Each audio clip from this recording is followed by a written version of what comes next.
मेरे दिव्य गुरुदेव श्री परमहंस योगानंद जी के द्वारा ये टॉपिक निर्भयता की स्थिति ईश्वर में विश्वास से ही आती है। निर्भयता वह अजेय चट्टान है जिस पर आध्यात्मिक जीवन के भवन का निर्माण किया जाना चाहिए। निर्भयता का अर्थ है ईश्वर में पूर्ण विश्वास, उनकी सुरक्षा में विश्वास, उनके न्याय में विश्वास, उनके ज्ञान में विश्वास, उनकी दया में, उनके प्रेम में, उनकी सर्वव्यापकता में विश्वास।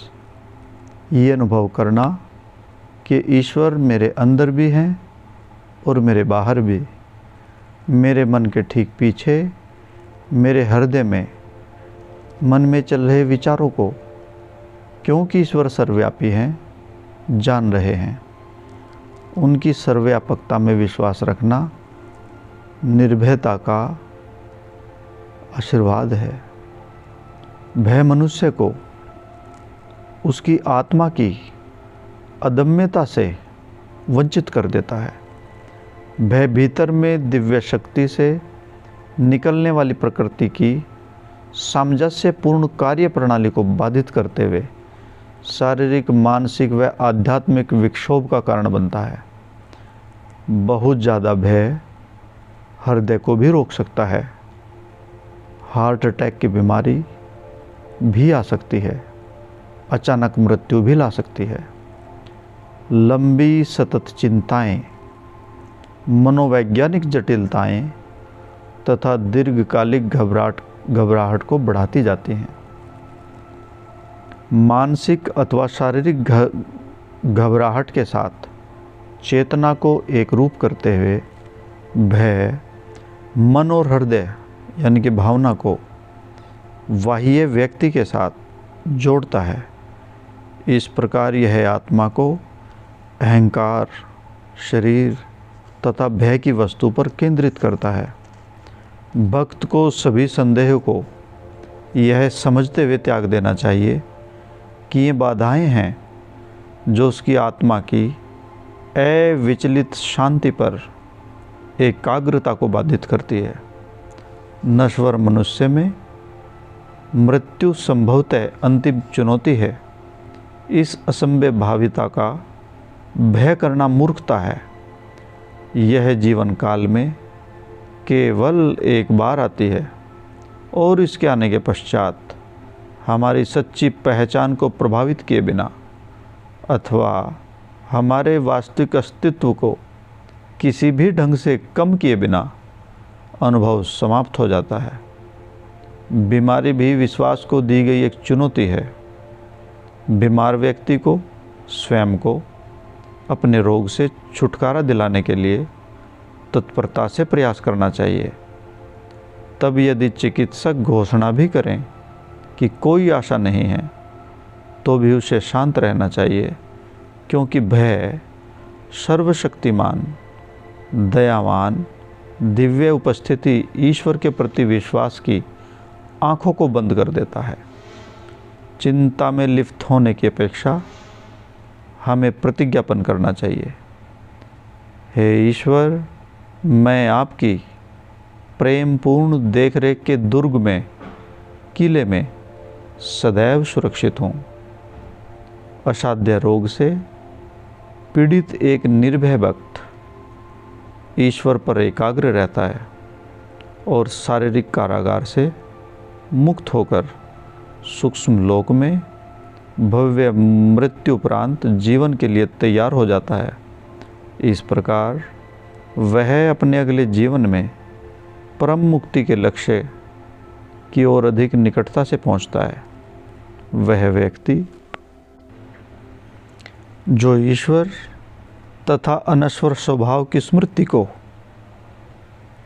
अपने विश्वास को निराशा के सामने हार कर भय से मरता है, अपने अगले जन्म में भय तथा दुर्बलता के उस आश्रयहीन प्रारूप को अपने साथ ले जाता है।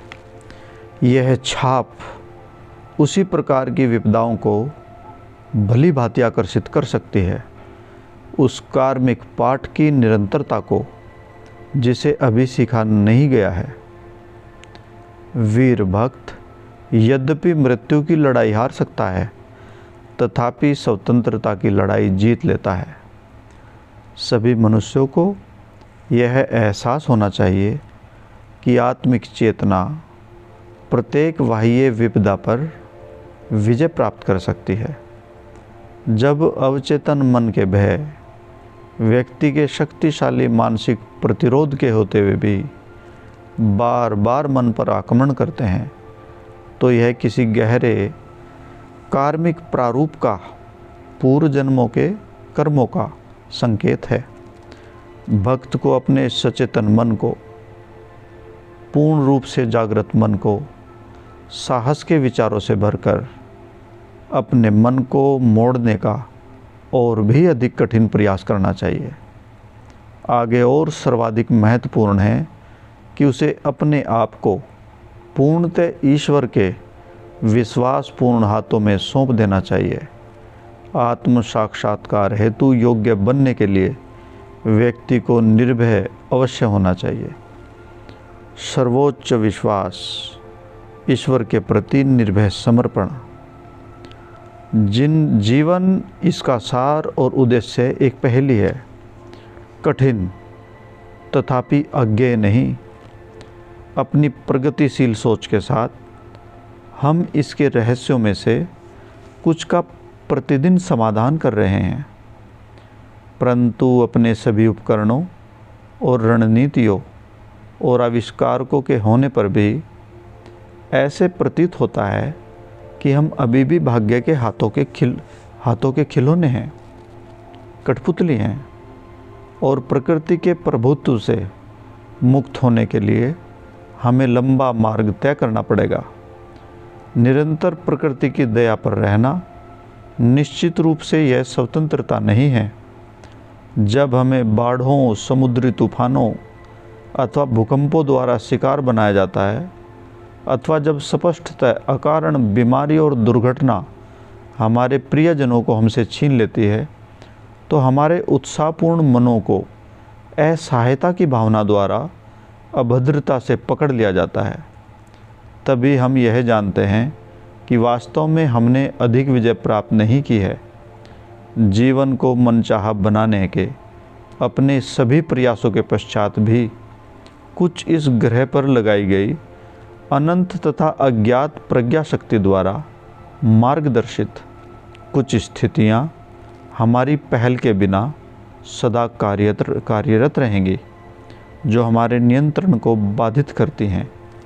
हमारी सभी निश्चितताओं सहित हमें फिर भी एक अनिश्चित अस्तित्व में रहना पड़ता है।